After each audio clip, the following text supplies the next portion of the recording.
4 United States presidents have been assassinated, and 2 more have survived deadly assassination attempts. This is part 2 of our Presidential Assassination series, William McKinley and John F. Kennedy. Let's dig into this.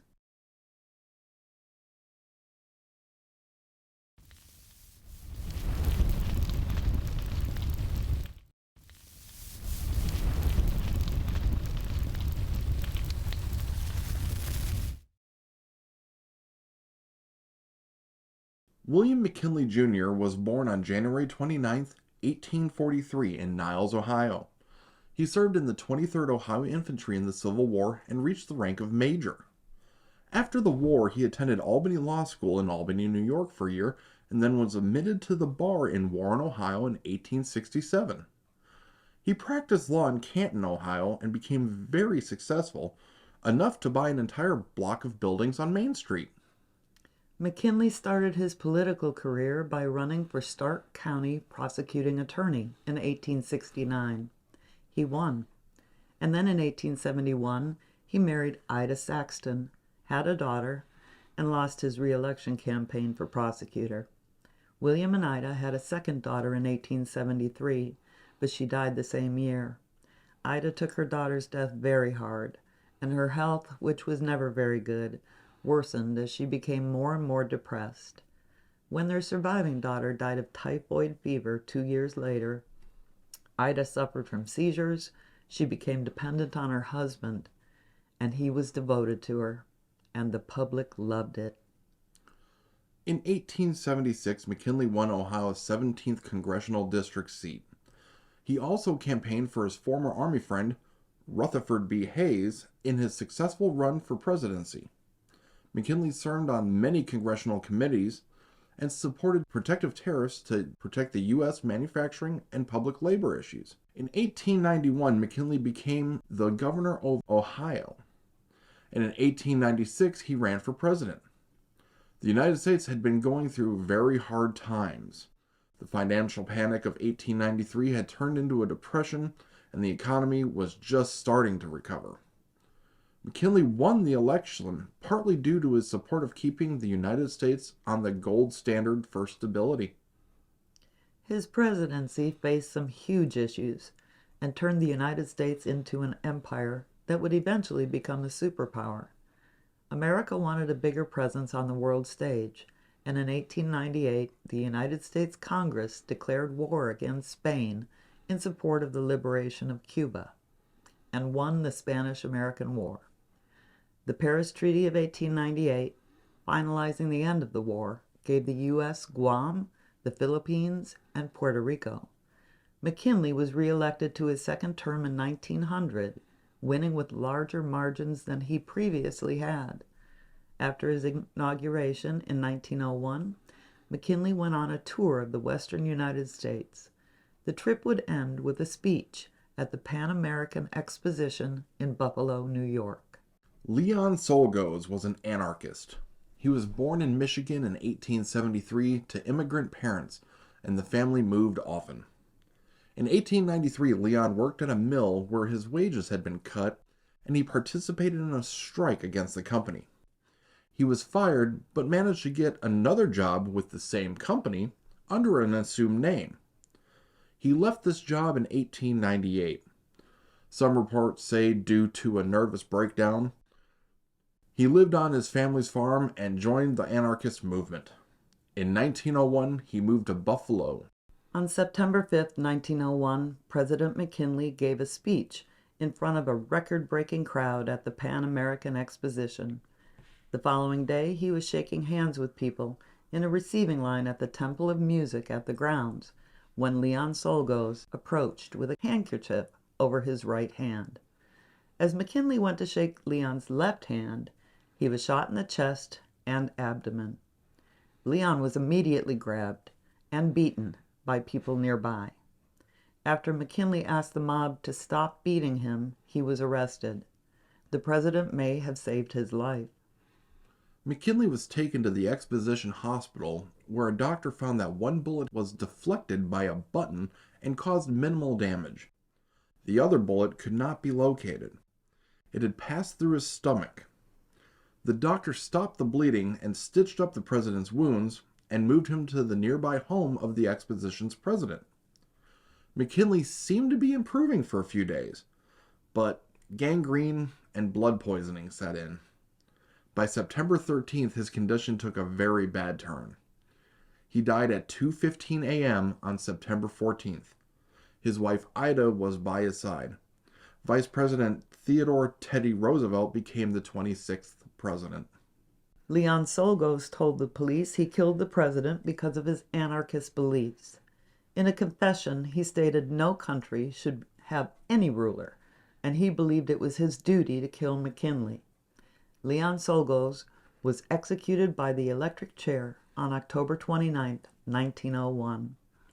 The McKinley National Memorial in Canton, Ohio is the final resting place of the 25th President, William McKinley, and his wife Ida.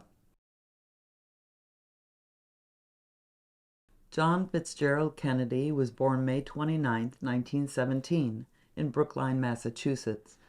He was the second eldest of 9 children in a proud Irish Catholic family. His father, Joe Kennedy, was a powerful, multimillionaire businessman and politician, and his mother, Rose, was a philanthropist and socialite.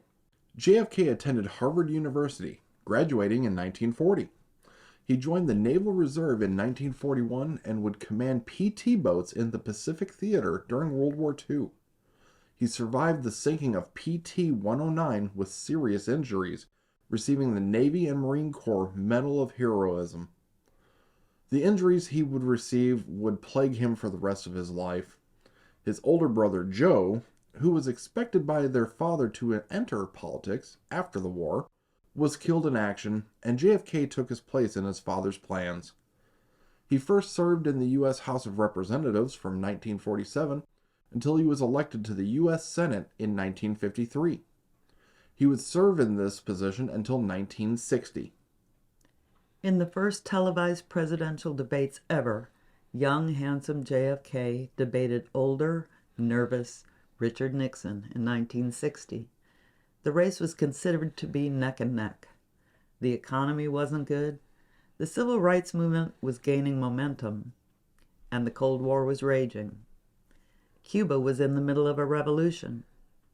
JFK seemed to bring a fresh, hopeful view that made him the youngest elected president in history when he was sworn in on January 20th, 1961, at the age of 43. He had married Jacqueline Bouvier in 1953.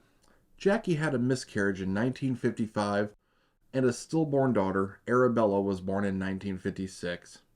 Daughter Caroline was born in 1957. John Fitzgerald Jr., called John in the press, was born in 1960, just days after his father was elected president. Another son, Patrick, was born in 1963, but died 2 days later. JFK and Jackie Kennedy were both superstars. Young, beautiful, powerful. Their life was considered a modern Camelot, and the press followed them everywhere. Jackie set fashion, parenting, and decorating trends. JFK's presidency faced major crises. The Berlin Wall was completed after disastrous meetings between the president and Soviet Premier Khrushchev. Then the plan to overthrow the Castro government in Cuba with the Bay of Pigs invasion was a failure. The Cuban Missile Crisis made the threat of nuclear war with Russia a part of daily life. On the other hand, the Kennedy administration's economic policies helped end the recession, support of the civil rights movement was increasing, and the space race became a major goal supported by the enthusiastic public. JFK's brother Robert served as Attorney General and took on the problem of organized crime with a vengeance as well. On Friday, November 22, 1963, President Kennedy and his wife flew to Dallas. The trip included a motorcade with Texas Governor John Connally and his wife through the city. Crowds lined the streets and cheered as the open Lincoln convertible passed. And on the 6th floor of the Texas School Book Depository, a man named Lee Harvey Oswald waited. Oswald was born October 18, 1939. At the age of 12, he was diagnosed by a psychiatrist as emotionally disturbed. After attending 22 schools before the age of 17, he enlisted in the Marine Corps, where he was a sharpshooter. After being discharged from the service, he defected to the Soviet Union in 1959, where he met and married a woman named Marina and had a child. In 1962, he brought his wife and daughter to Dallas, where another daughter was born. By April of 1963, he was in New Orleans, handing out pro-Castro leaflets on the street. By September, he was in Mexico, where he tried to get a visa to go to Cuba or permission to return to Russia. Neither was granted. In October, he took a job at the Book Depository. At 12:30 p.m. local time on November 22nd, Oswald used a mail-order rifle to fire 3 shots at President John F. Kennedy. 2 hit their mark. Oswald then took a bus and a taxi home, but left a short time later.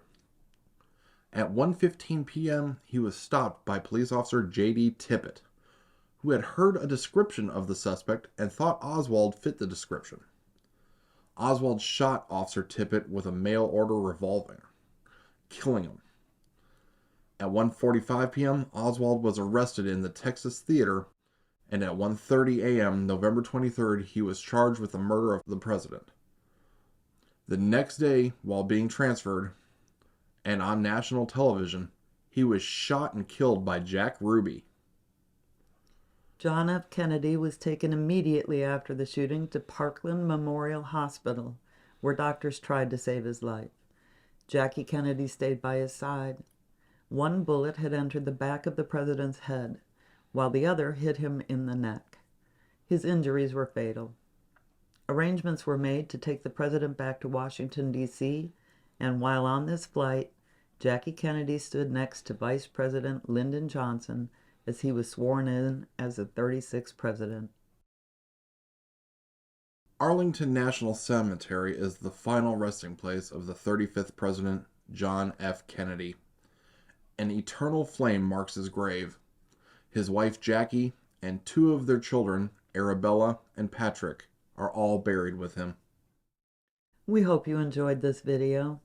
Please join us for part 3 of Presidential Assassinations, the 2 who survived, which will look at the attempted assassinations of Theodore Roosevelt and Ronald Reagan. Don't forget to like and subscribe. We'll see you on the next one.